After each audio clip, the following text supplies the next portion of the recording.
Doctor, thank you so much. Thank you. Beyond thank you. Sometimes we kind of feel like I'm out here by myself, yet in this room I don't quite feel as lonely.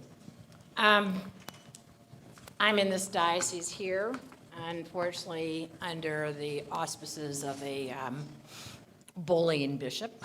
I'm going to gently, is that a nice word? Is that okay? Bullying bishop.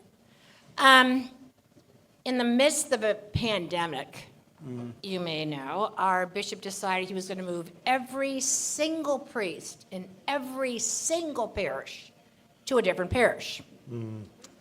Every single one. In the midst of when the flock was struggling. And I spoke to, it was my pastor, one of our priests. Actually, I went to confession to him, and I confessed real anger. Yeah. And I said, and I'm not sure you need to forgive me. I said, you're welcome to withhold absolution, I told him. And on our way out, I happened to be the last one in the confessional line. I said to him, he kind of tapped me patronistically on the shoulder and said, it's going to be okay. And all of a sudden, I don't know, it's the Italian in me. I said, can I talk to you a minute? And I went off on him, hands ordained person and all.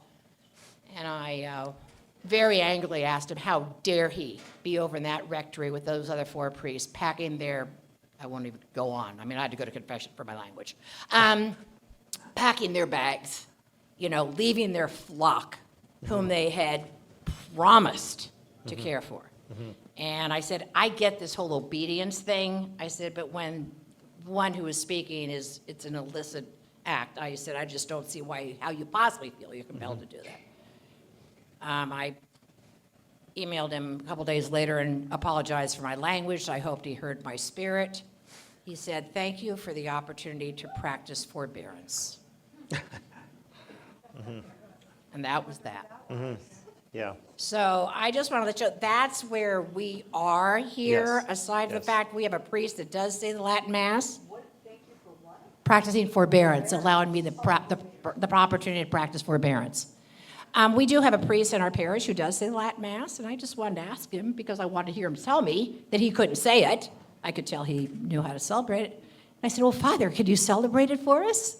And he said, no, I can't, and that's our deal. Yes. So that's where we are. Do you want me to comment on those things? Sure.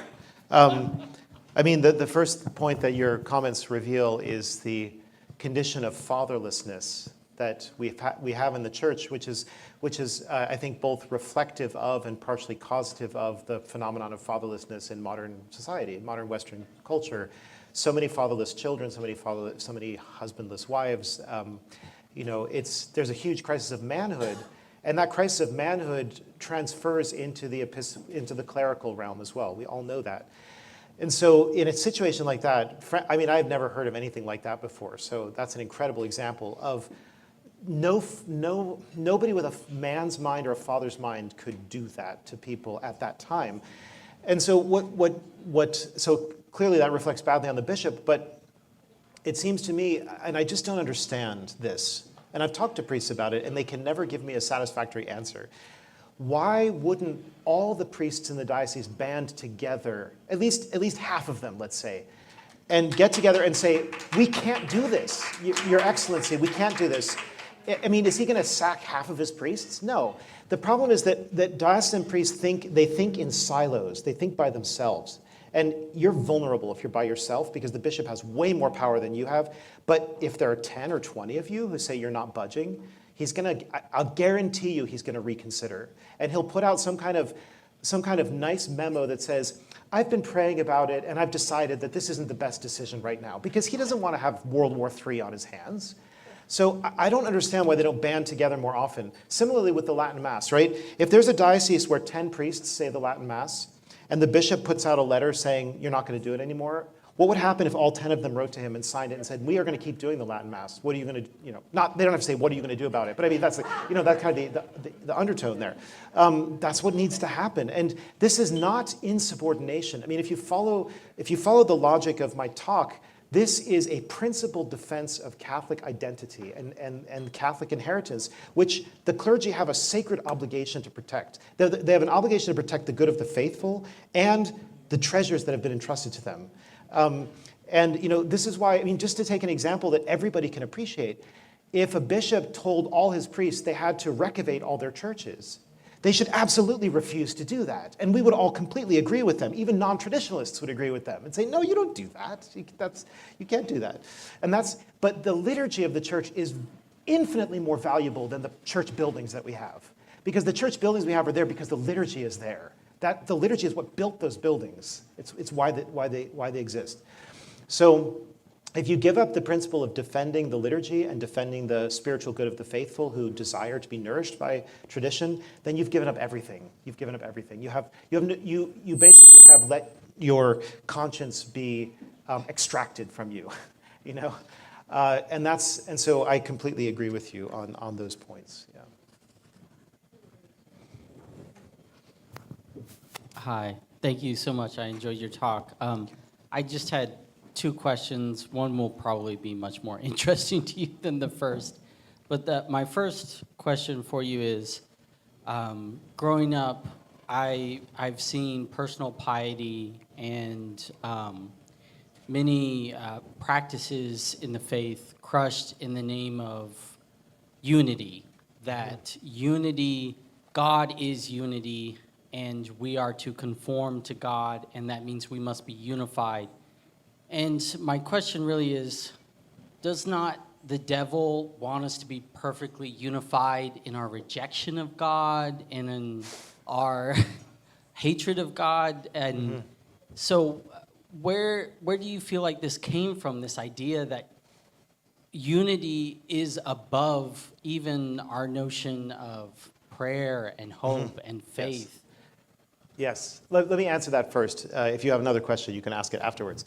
It's a really good question. Nowadays you often find people invoking unity, and this is both true in secular politics and in ecclesiastical politics, as if it's the highest good.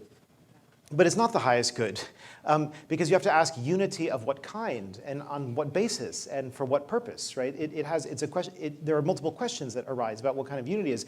As you said, the devil wants to unite people against God. So unity is an equivocal thing, and in point of fact, in church history, there has never been perfect liturgical unanimity. There has never been. There have always been multiple rites and uses in the Catholic Church. Obviously, the Eastern rites are a huge example of this, and the Catholic Church. It's interesting. At certain times in history, the Latin Church has acted unjustly towards Eastern rites, and the Church has apologized for that and has said we have to not do that. Well, if that's your attitude towards our Eastern brethren, why wouldn't it be the attitude towards our own traditions, right? Our own liturgy. So we have, in the church in the West, we have the Roman rite, which is by far the most dominant. But we also have the Ambrosian rite in the Church of Milan. We have the Mozarabic rite in Toledo. It used to be more widespread in Spain. We have the Dominican use, the Cistercian use, the Carthusian use. Medieval Europe was like a checkerboard of different liturgical customs. And the Council of Trent did not seek to abolish that. It didn't. That's one of these myths that people sometimes say, Pius V came in and he wanted to unite everybody around the Roman rite.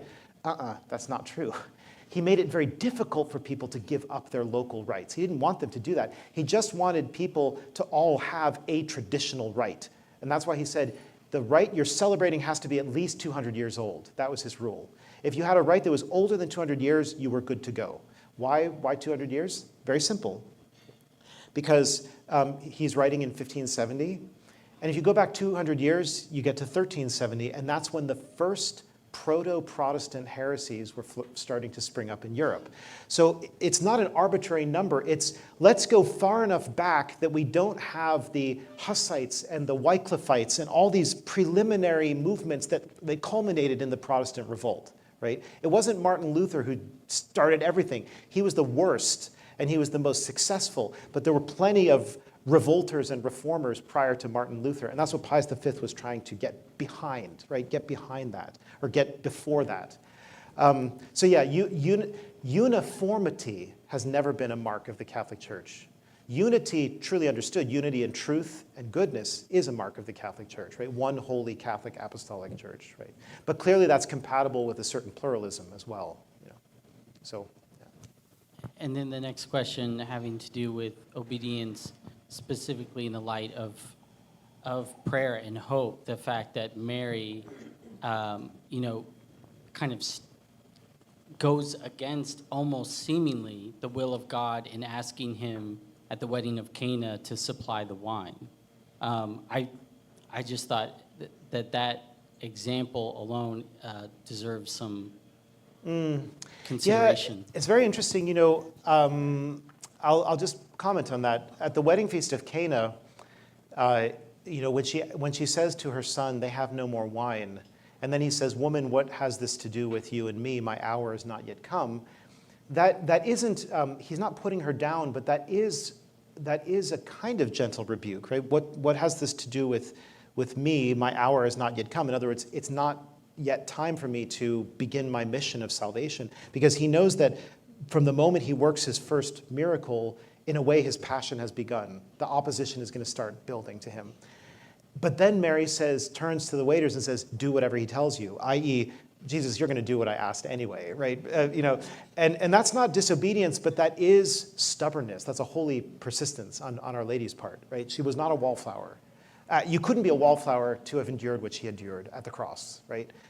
But the other thing is, if you look at the Annunciation, you see a similar kind of thing, because the angel Gabriel comes to her and says, "You will be the mother of, you will bear a son."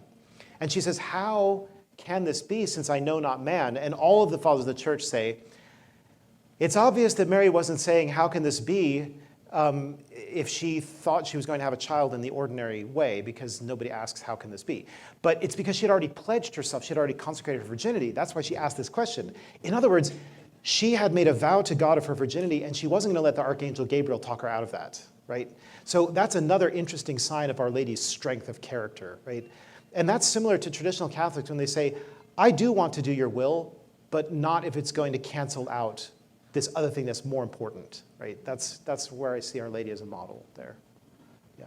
Don't discount that Mary was a Jewish mother. Mm-hmm. Yeah. Yes.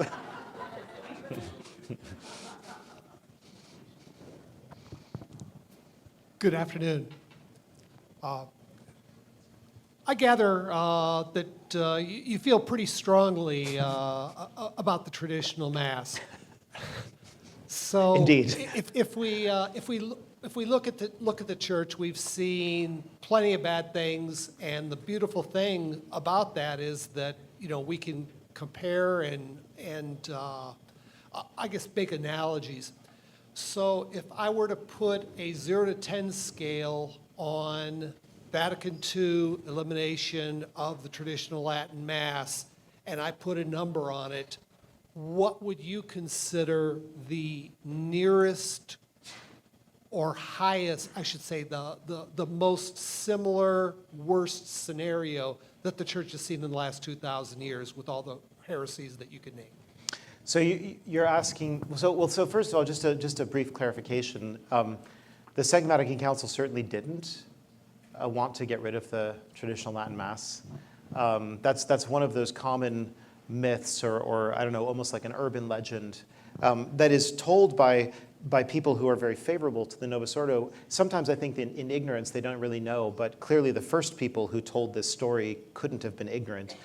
That when you read Sacrosanctum Concilium, the Constitution on the Sacred Liturgy, it says, it specifies a number of changes that are to happen to the liturgy, and those changes did not include changing it from Latin. It didn't include that. It didn't include changing the posture of the priest from facing eastwards. That was not mentioned. It didn't include having lay people, and especially women, as liturgical ministers. That was never mentioned.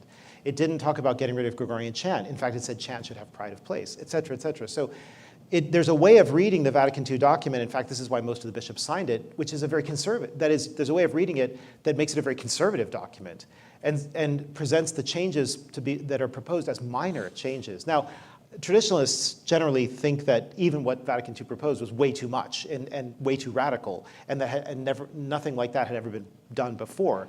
But if it had been followed to the letter of the law, we would have something now much more like the Tridentine Mass, right? So there was definitely a huge inversion that took place between 1963 and 1969. And by the way, there are big books written about this, what happened. And it's almost like a spy thriller. I mean, it's pretty amazing how you went from 2,000 bishops voting to keep Latin and chant and all kinds of things, deacons, subdeacons, all the rest of it, to the Novus Ordo with guitar music and stuff. I mean, it's incredible. This happened in 6 years, and in fact, some of that happened even earlier than 6 years. So really, I think the word revolution is not too strong for that. There's a real overturning of in some ways, there's 1,500 years of tradition, 2,000 years of tradition, depending upon what you're talking about. So that's why I think there's some plausibility to those who say that the Second Vatican Council was hijacked, that to a large extent, it was the most traditional things about Vatican II were completely ignored within 3 or 4 years after the council, or even sooner than that. So, I mean, that's true. There also definitely were time bombs and liberal bits in the Vatican II documents that were put there by the more liberal prelates in ambiguous language. So, yeah, I mean, it is a very flawed council in that sense. So I'm not denying that it's a council, but if you study the history of the 21 councils of the Church, some of them are great successes and some of them are not. It's really true. And it's not impious to say that. It's just a matter of history. It's easier for us to say about like the 1517 Council of Lateran, what was that? Lateran IV, I think it was.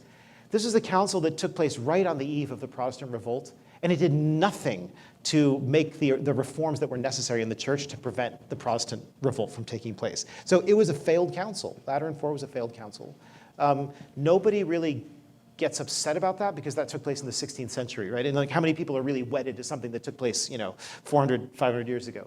But hey, if you say that about Vatican II, there was a failed council, boy, I mean, then it's like, people want to burn you at the stake, right? But it's actually not that different. I mean, when you get to know church history, you realize some things are successful, some things are not, right?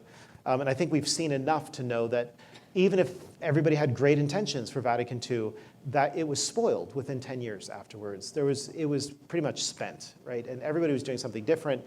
And now the attempt on the part of conservatives, or even the conservatives are kind of pathetic.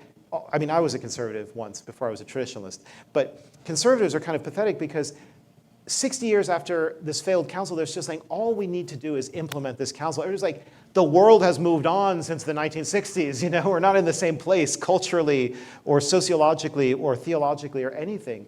We don't need to implement something from the 1960s. We actually just need to do sane and correct and traditional things now, which is what the church needs and what people are dying for and they're desperate for, right? So it's a very strange thing, But that was a long-winded way of saying, I think that the worst crisis in the church next to the one we're going through now is the Arian crisis in the 4th century. That is definitely the worst. And that is a crisis that lasted for almost the whole of the 4th century. In some places, it went even longer than that. And as I mentioned in one of my books, if you were born towards the beginning of the Arian crisis, so early 4th century, and you lived a long life, you would have died without seeing that crisis overcome, right? Which is to say, in church history, crises can take a long time to solve. They're not typically solved in less than 50 years, and sometimes it takes a lot longer than that. So that's not great news for those of us who feel impatient, and we're used to everything happening with the rapidity of a computer mouse button click, But yeah, I mean, in church history, it takes place in decades and centuries. It doesn't take place in minutes and weeks, right? So we have to be faithful to who we are and what we should be doing and teaching and handing on now, and with a prayer to God that our efforts will keep that flame burning until the future, right? Somebody in the midst of a crisis always has to be the calm and clear-sighted and fervent and zealous person who just keeps doing the right thing no matter what, right? And when you have enough people doing that, that's how you get through the crisis. Does that make sense? Yeah. Last question? Or one more? Yeah. Okay. You don't need to worry about me getting tired. I'll answer questions as long as you want. Okay. But if anybody needs to leave, it's fine. Don't worry. I won't be offended. Well, thank you very much for your clarifying talk and the wonderful quotations that you presented. My question is kind of quick. It's just probably a lot of us have loved ones, people we care about, who would not necessarily be willing to truly hear what you had to say tonight. Do you have any recommendations on prayers or devotions in the church? When you look in the history of things that have happened like this, is there a direction we could go in with our prayer that would be intentioned for those loved ones that we have? Do you mean as opposed to just praying for them at Mass or in the Rosary or the Divine Office? I'm very much, I'm a Benedictine oblate, and I like to say that Benedictine spirituality is bread and butter spirituality. It's about liturgy, Bible, Rosary. It's very simple stuff, very, very simple. If we keep doing that and we offer up, I think, I don't know, there was a long time in my life when, I guess I didn't really realize, it took me a while to realize that you could have a specific intention for the offering of the Mass, just your own intention when you unite yourself to the offering of Christ, in the host and the chalice. But now that's very special for me. Every Mass I go to, I form an intention, at the elevation, and I offer up the body and blood, the soul, divinity of Christ for that intention, that specific intention. And I think that's the most powerful prayer we can make, because we're actually uniting ourselves to His prayer. But speaking of people who are not open to the message, there are less potent drugs than Kwasniewski that you can give them, So you could, for example, watch like episode 1 and 3 of Mass of the Ages. I know that's pretty emotionally intense, but it's also very winsome. It's very powerful stuff in episodes 1 and 3. Episode 2 is more polemical, so if you know what I'm talking about, the Mass of the Ages. If you don't, you should watch all 3 episodes. I think that can be, cinema is an easier sell for people than reading a book. Here's a 300-page book, read this. Most people are not going to do that. But yeah, watching the Mass of the Ages can be a really great way of reaching people. So. I want to make sure mine's on. Okay, so we've talked a lot about the traditional Latin Mass tonight, but I want to shift focus for a moment, because there's been a couple of documents that the Vatican has issued. Yes. One is Fiducia Supplicans. Yes. And the other one has just come out within the last 2 weeks, which is Dignitas Infinita. Yeah. And so, for those that aren't aware what Fiducia Supplicans is, it's the blessing of same-sex unions. So I guess I'm going to juxtapose this.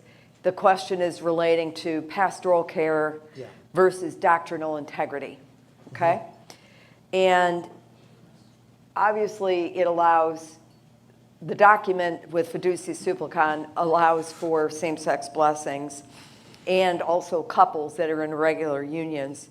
But how can the church maintain its doctrinal integrity that's gone back since the time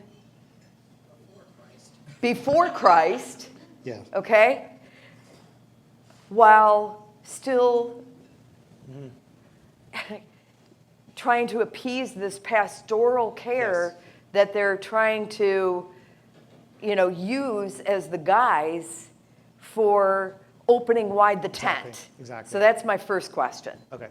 Yeah. So Fiducia Supplicans was honestly one of the best things that could have happened, just in this way, that it was Tuco Fernandez or Tuco, however you say his name, Tuco Fernandez and Pope Francis going way beyond what they had done before. Okay, there have been many problems in this pontificate. I actually have a whole book about this. But there have been many problems in this pontificate, and Amoris Laetitia was extremely dangerous as well, as I'm sure many of you realize. But fiducia supplicans was so far beyond what people could stomach, could handle. The progressives here really overshot the mark. They didn't get what they wanted at the synod. The synod on synodality last October was supposed to get to this conclusion, was supposed to get to the fiducia supplicans conclusion. And I talked to somebody who talked to a bishop who was at the synod, and this bishop told my contact that whenever the homosexual agenda came up, the Orthodox bishops who were involved in the synod always shot it down. So it couldn't get any traction. And then what did they do? Well, then they just ignored the synod. So much for synodality, right? And it's like, that was a nice smokescreen. And then they just went ahead with their plan. And what happened? Bishops all over the world rejected this document. Some of them very clearly, some of them more, delicately, or however you want to. But I mean, practically the whole African continent rejected fiducia supplicans. And then what did the Vatican do? Oh, well, the Africans, they're culturally inferior, or they're immature culturally. They're not at the level of sophistication that the rest of us are at, and that's why they can't accept this document. I mean, so then they compounded their error with racism, right? I mean, it's like, it was like, talk about like how many feet can you shoot at once, It's like there aren't any feet left because they've been shooting them all. And so I think it's a great example of the divine sense of humor in a way, right?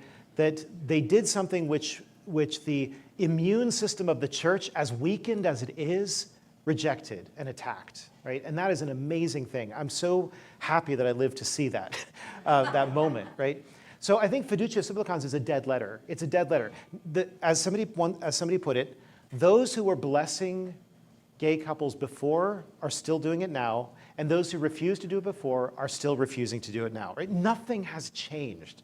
What's changed, though, is, and this is the bad part, is that this pope has dishonored and defiled the papacy. And Tuco Fernandez has dishonored and defiled the Congregation or Dicastery for the Doctrine of the Faith. And both of them together have weakened the magisterium of the church. They've weakened it not in the sense that you can't teach something false in a binding way. I'm not worried about that for all the reasons I gave in my talk.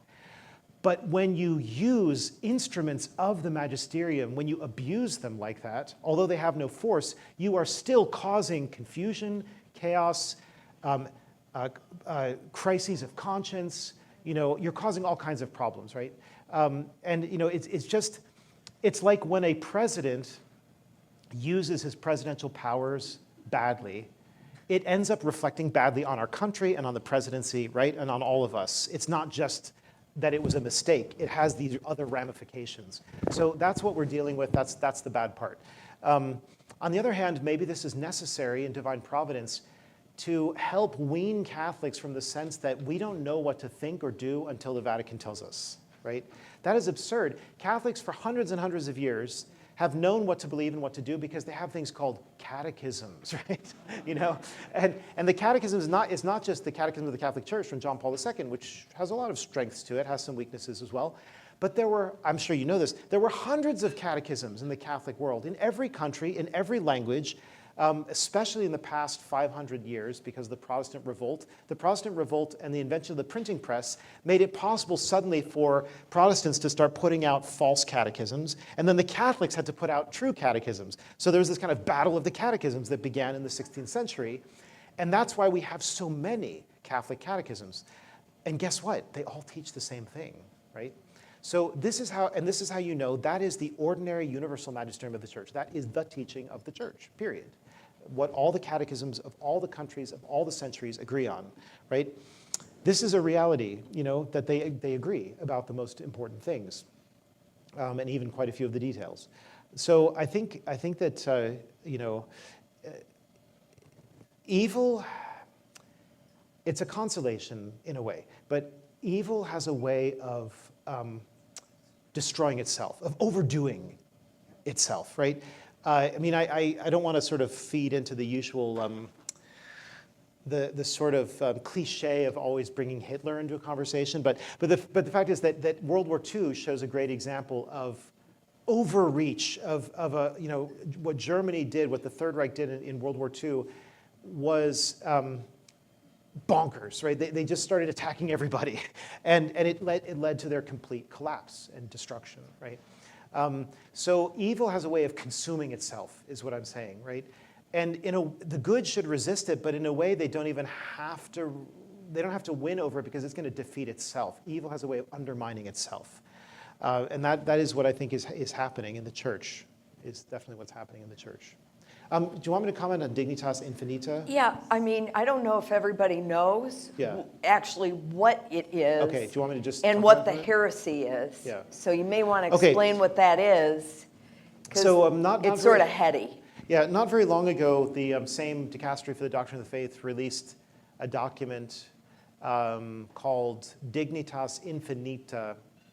It wasn't very long ago, April 8th. April 8th was the date.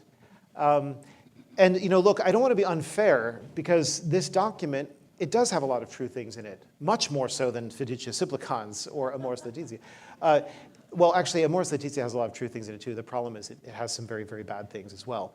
And so Dignitas Infinita, it condemns abortion unequivocally. It condemns euthanasia and mercy killing. It condemns surrogacy. It condemns transgender and sex change operations. I mean, it's actually rather remarkable at this time in the Vatican that they put out a document with all of those things in it that I just said. So that's good, and you shouldn't deny the good that's there. The trouble with the document is that it throws in a lot of other things along the way, so it has a very inadequate account of immigration. It has a basically like open borders notion of immigration. It's like all migrants should be welcomed because of their human dignity. Well, okay, that's true. I mean, if you have a migrant, you shouldn't injure him, or you shouldn't murder him, or you shouldn't, but it doesn't mean that you need to let as many immigrants in as possible. That's a political decision that has to do with the political common good, and people can have legitimate disagreements about that, and every country has an obligation to protect its borders and to ensure that the economy is not being overrun with let's say, undocumented workers and so forth. I mean, this is obvious. This is like civics 101, right? So the document is weak on that point. It teaches error on the question of the death penalty because it says the death penalty is simply against human dignity, period, in every situation, no exceptions, right? It says that. Well, that's false. That's contrary to the universal ordinary magisterium of the church, and that can be easily demonstrated. Remember, the teaching of the church is not that you should use the death penalty as often as you can, but that it's legitimate in some cases to use the death penalty. That's all that the church has ever taught. The frequency of it is completely a decision, a prudential decision of the civil authorities. It's not a decision of the Pope or the prefect of the DDF in Rome to tell every country when and how they should use capital punishment. That's not. So the document is actually in error on that point. It also says, really bizarrely, that human dignity is infinite, that man possesses infinite dignity. And some people have done gymnastics and somersaults to try to explain what this could possibly mean. But I wrote an article, and Ed Feser, the philosopher, wrote an article saying there is no quality of a creature that's infinite. You can't say without qualification that the dignity of a creature is infinite. That's not going to fly. Only God's dignity is infinite. And St. Thomas Aquinas says this explicitly. So that's the problem with this document. It's another one of these patchworks of true and false things, right? So was there something else you wanted me to address there, or No, is that- I mean, is that I okay? think that's it. Yeah. I think it was missing certain things. Yeah. Oh, On right, right. homosexuality. Yeah, and it does not mention, contraception. Yeah, it doesn't mention contraception or homosexuality, which are really big Grave. lacunae in a document about human dignity. Yeah, exactly. It had like 15 things on grave violations, but not Right, on homosexuality. Exactly. Right, which of I mean, course, what? is not too surprising from the same office that published Fiducia Supplicans.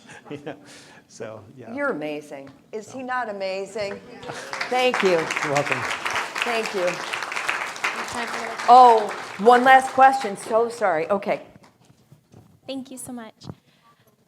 All right, you mentioned, the idea of wouldn't it be great if like-minded priests would band together to strengthen their ability to affect change?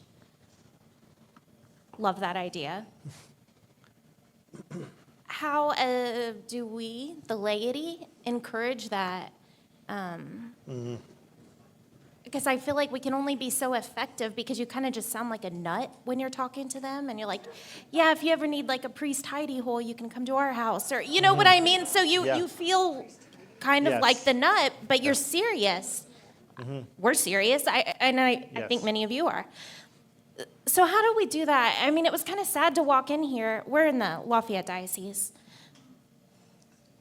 There are some really wonderful, holy priests here. Like, we are very blessed in our diocese, but I think their morale is so low. They are so scared Yeah, to it's true. act and be in disobedience. Anything that happens in our diocese makes the news, as it should, I think. A lot Yeah. of the stuff should have been.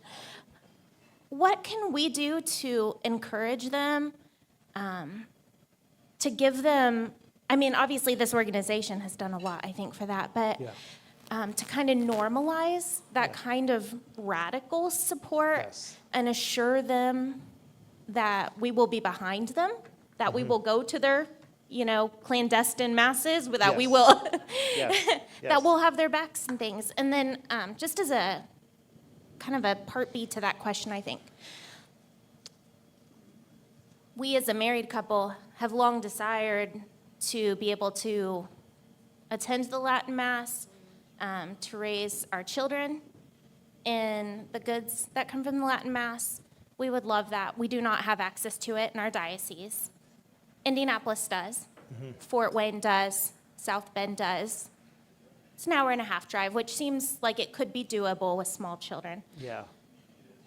Is it worthwhile, I know the Latin Mass is worthwhile, but is it worthwhile to uproot ourselves, I guess, in that kind of way from our local diocese and our parish, to take part in that, and then to kind of lose, in some respects, like, we're very active in our parish. And so our children would, be around a church community less. We would be there Sundays, but we'd be less during the week. And then to also in doing so, it kind of feels like we would be leaving our priests hanging here. And I don't want them to feel that way. I don't want them to feel abandoned. Yeah, there are a lot of complicated questions here that are really genuinely difficult questions. But I would say a few things. The first is that, and this is something St. Thomas is really clear about. St. Thomas Aquinas talks about something that he calls the order of charity. And he says, what is the order of charity? We're not supposed to love everyone equally. We have to love some people more than other people. And surprisingly, St. Thomas says, after God, whom you're supposed to love more than yourself or anything, you should love yourself the most. And the reason he says that is because your soul is entrusted to your care directly. Like, you have free will, and you're going to go to heaven or hell based upon how you use that free will. And you don't have, nobody else's free will is yours like that. So you have to love the good of your soul, your spiritual good. In a way, you have to make that the top priority. So you can't, for example, you couldn't sacrifice your state of grace to help out somebody else. Like, you couldn't commit a sin in order to help out even your spouse or even your children, because then you're hating your own soul, and you're not allowed to do that. You have to love yourself. Because Jesus says, love your neighbor as yourself. So he's implying you love yourself first in the proper way, in a virtuous way, and then you can love other people in imitation of the virtuous way you love yourself. Then you love your spouse and you love your children the most after yourself. And the point then is you have to consult what is for your own spiritual good and your family's spiritual good and your children's spiritual good. That is the first priority, not what's good for the parish community or even what's good for the diocesan priest. It's hard to say this, but it's actually true. It's objectively true. So you have to go where your faith will be nourished the most.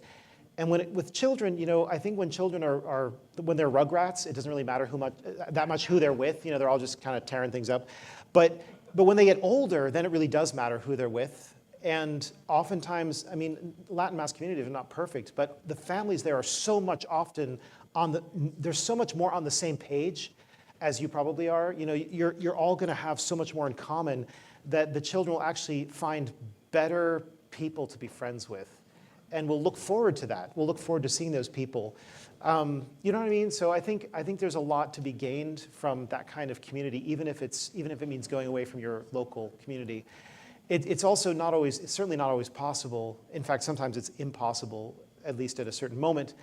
But it can be that actually moving somewhere else is something to do. I mean, again, I don't know your particular circumstances, but I've known plenty of situations where people have said, okay, we just have to move to a better diocese. We just don't have enough here and it doesn't look like we're going to get anything. And if you wait 10, 20 years, then your children have grown up and you've sort of blown that period of time that you had. So I think that there are definitely arguments for relocation as well, and especially in a time like this.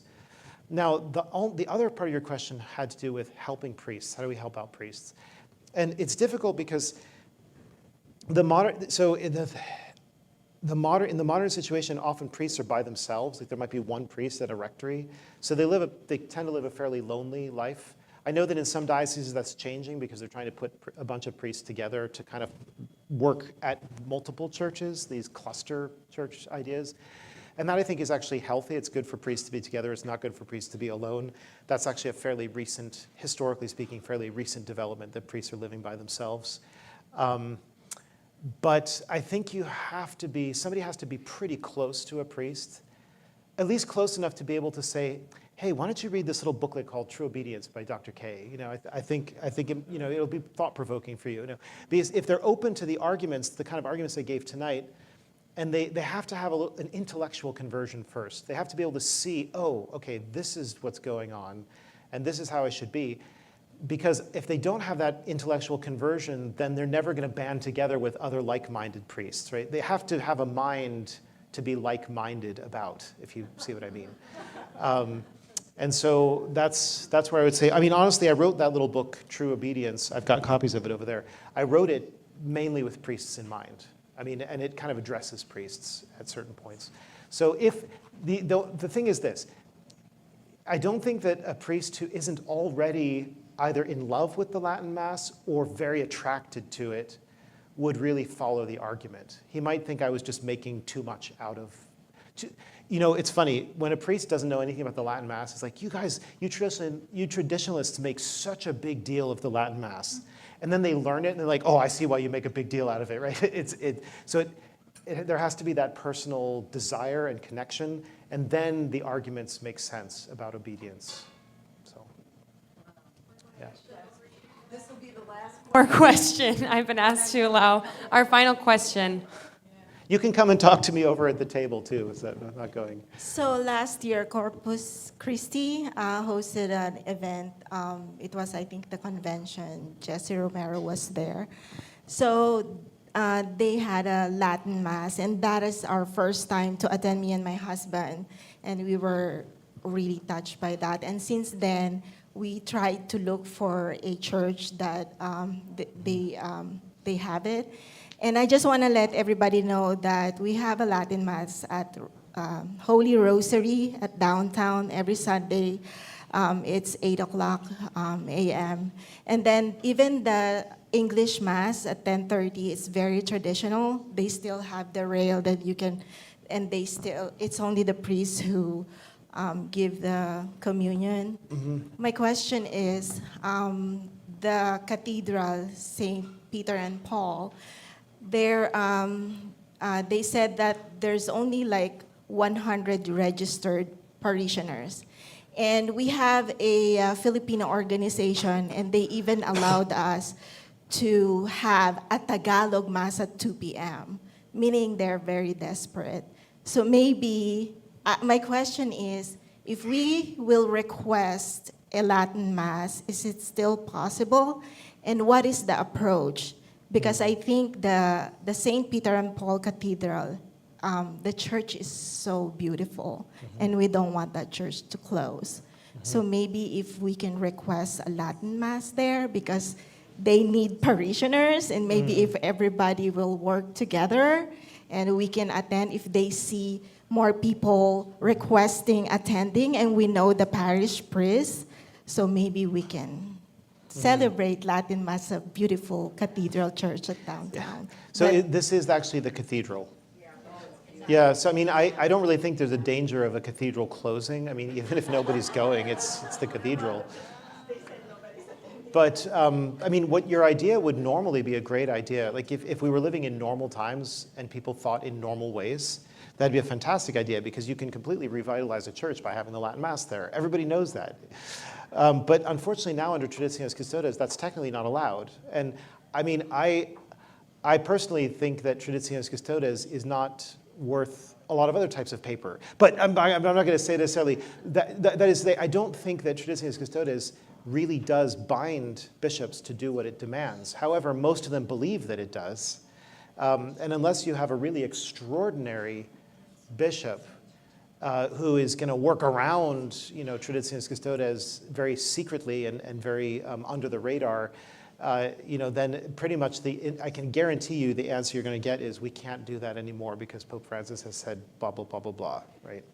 So I'm sorry to disappoint you on that. I mean, I'm not saying it's not worth trying. It can't hurt to send a letter to let the bishop know, hey, there's people out there who still want the Latin Mass, But you shouldn't really expect that there would be a positive response to that at this time. Yeah. Okay, thank you very much for all your questions.